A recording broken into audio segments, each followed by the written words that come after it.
Municípios do Espírito Santo podem devolver até 6 milhões ao FNAS por não utilizar o recurso da Portaria 369 de 29 de abril de 2020. Confira no blog da Captar o saldo nas contas de cada município do estado do Espírito Santo. Os dados são atualizados com o extrato das contas correntes de 31 de outubro de 2023. O acesso a esses dados é possível ser visualizado no acesso livre aplicações.mds.gov.br. O estado do Espírito Santo ele tem um total de 6.401.000 de saldo nas contas referente aos recursos transferidos através dessa portaria 369. O recurso do bloco de ações socioassistenciais decorrentes da portaria 369, eles dispõem sobre o repasse financeiro emergencial de recursos federais para a execução de ações socioassistenciais e estruturação da rede do Sistema Único de Assistência Social no âmbito dos estados, Distrito Federal e municípios. Isso devido à situação de emergência em saúde pública de importância nacional em decorrência da infecção humana causada pelo novo coronavírus, Covid-19. Então, esse recurso ele foi disponibilizado de forma extraordinária pelo Ministério aos municípios. O recurso financeiro emergencial, ele pode ser utilizado em qualquer serviço socioassistencial e ações emergenciais no âmbito da política pública de assistência social, desde que o seu uso esteja vinculado a medidas que visem mitigar os riscos de transmissibilidade do novo coronavírus ou atender às necessidades advindas da situação de emergência em saúde pública dos impactos sociais dela decorrentes. Então, agora a gente está falando de um período pós-pandêmico. Em 10 de maio de 2023, foi publicada a Portaria MDS número 884, que dispõe sobre a reprogramação de saldos financeiros dessa Portaria 369, para execução pelos entes federados até o prazo de 31 de dezembro de 2023. Então, até o final desse exercício é o período para a utilização desses recursos. Isso com o objetivo de melhor atender as demandas de continuidade dos atendimentos socioassistenciais das famílias referenciadas aos equipamentos da rede socioassistencial. Então, da proteção social básica, da proteção social especial, seja de média ou alta complexidade nos municípios. Então, os municípios eles podem utilizar estes recursos para manutenção dos serviços, programas e projetos que são executados na rede socioassistencial. Posteriormente, foi publicado um guia prático sobre a Portaria 884. Ela destaca algumas informações muito importantes, considerando o contexto pós-pandêmico. Então, para aplicar os objetivos das portarias originais, esse guia prático ele nos orienta em relação à utilização desses recursos. Então, nós orientamos aos gestores para o correto uso desses saldos remanescentes para a execução dos serviços, programas, projetos socioassistenciais tipificados, reforçando sempre o atendimento à população em situação de vulnerabilidade, principalmente devido à ampliação dos atendimentos, considerando as dificuldades socioeconômicas derivadas da pandemia. Então, esse período agora em que as famílias retornam do período da pandemia, nós chamamos de um período pós-pandêmico, onde a gente precisa observar e trabalhar isso. Os recursos programados dos saldos, eles devem ser destinados à realização das ações de assistência social em conformidade com a Política Nacional de Assistência Social, a Tipificação Nacional dos Serviços Socioassistenciais e a LOA, Lei Orgânica da Assistência Social. Então, a gente precisa estar em consonância a esses documentos legais. Esse guia prático, ele traz ainda as diretrizes para a utilização dos saldos.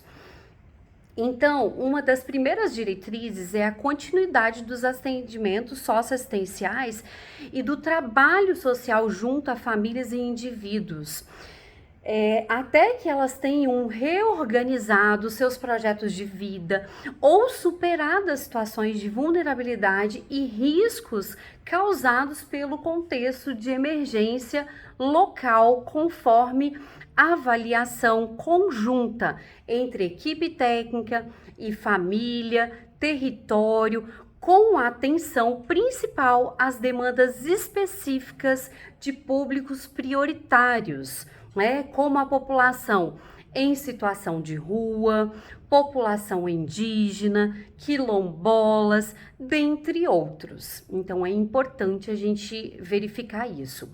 Uma outra diretriz é a identificação de novas famílias e indivíduos que demandam de ofertas do SUAS no contexto pós-pandêmico, sempre assegurando a inserção na rede de serviços e benefícios socioassistenciais, com ênfase no esforço nacional de fortalecimento do cadastro único.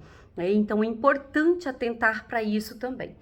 Uma outra diretriz que traz o guia de orientações é a articulação das ações intersetoriais para contribuir com a reconstrução das condições de vida dessas famílias e também o trabalho das ações comunitárias, porque a gente trabalha a família e o território.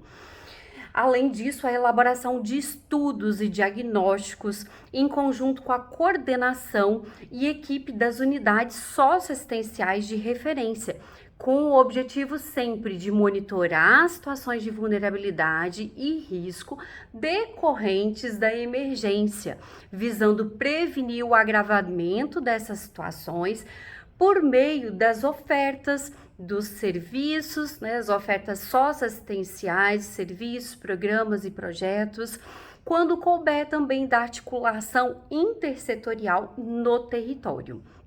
Então, essas são diretrizes importantes que esse guia traz para a gente. E qual é a responsabilidade dos conselhos nesse processo? A responsabilidade dos conselhos de assistência social é apreciar, acompanhar a execução dessas ações, os resultados e, posteriormente, a prestação de contas dos recursos reprogramados, sempre observando os objetivos presentes na portaria número 884 de 2023 e também as demais normativas que regulamentam as ações socioassistenciais nos municípios ou estados. E é muito importante ainda nós observarmos o que não pode ser pago com saldos financeiros reprogramados com base no caderno de apoio técnico integrado sobre execução de recursos do SUAS, tá? Então,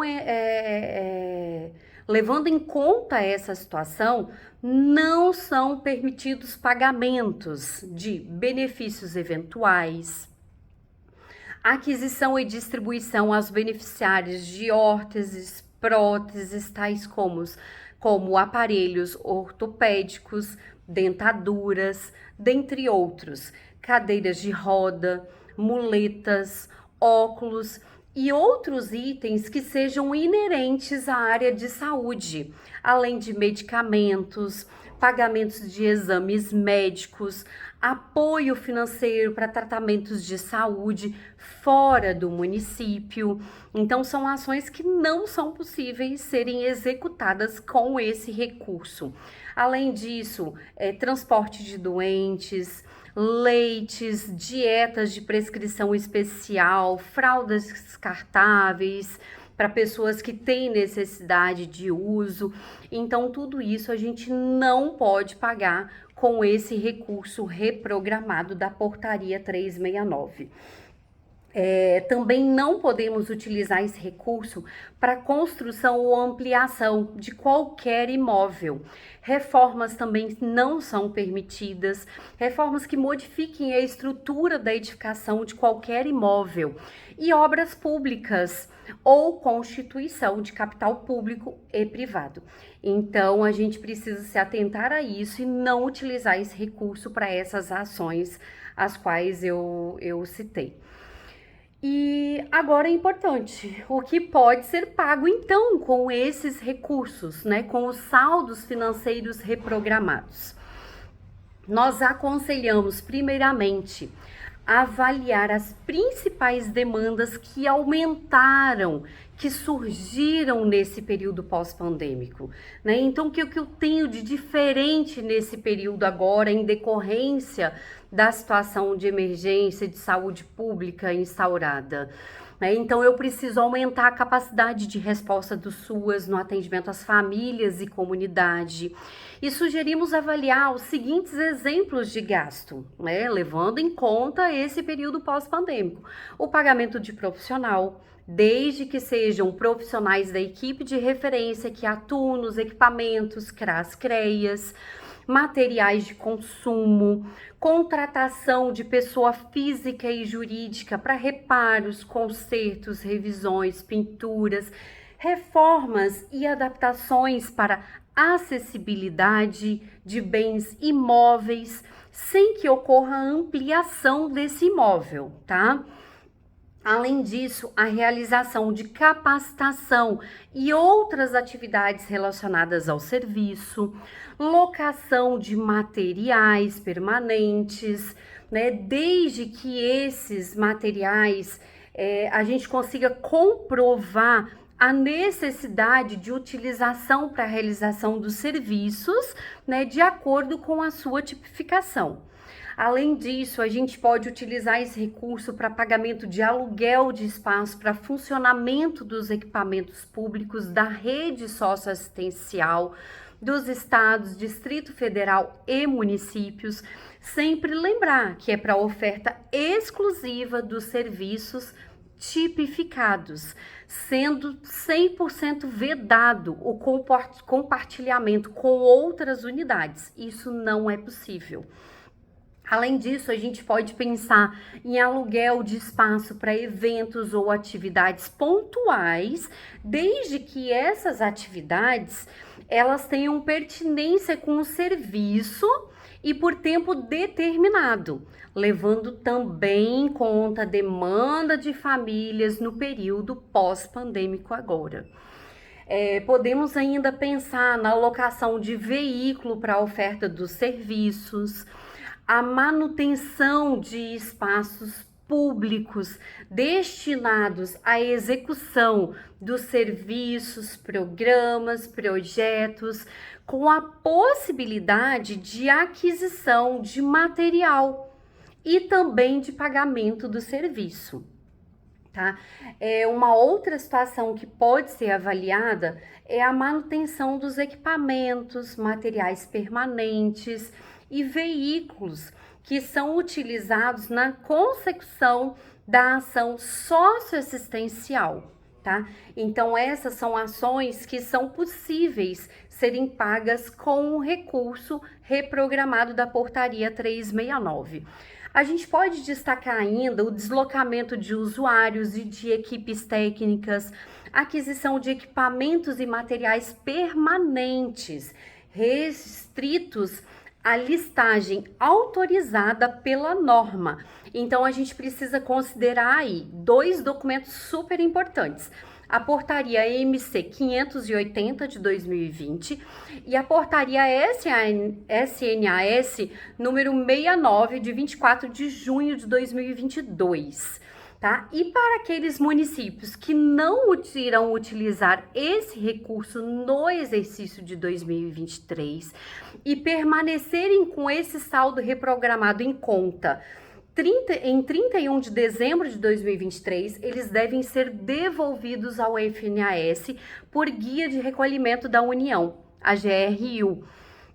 Então, concluindo, é preciso observar os objetivos e finalidades de cada ação que vocês irão executar, né? De cada ação, de cada serviço, visando sempre o cumprimento, o ancorado nessa portaria, e que cada ente precisa enxergar também a possibilidade, necessidade e demandas advindos desse cenário pós-pandêmico, para que a reprogramação e elaboração do plano de aplicação tenha respaldo também pelo controle social local. Para você obter mais informações, acesse o blog da Captar para entender melhor sobre a utilização dos recursos da Portaria 369. Lá você vai poder visualizar de uma forma mais detalhada como que esses recursos podem ser utilizados.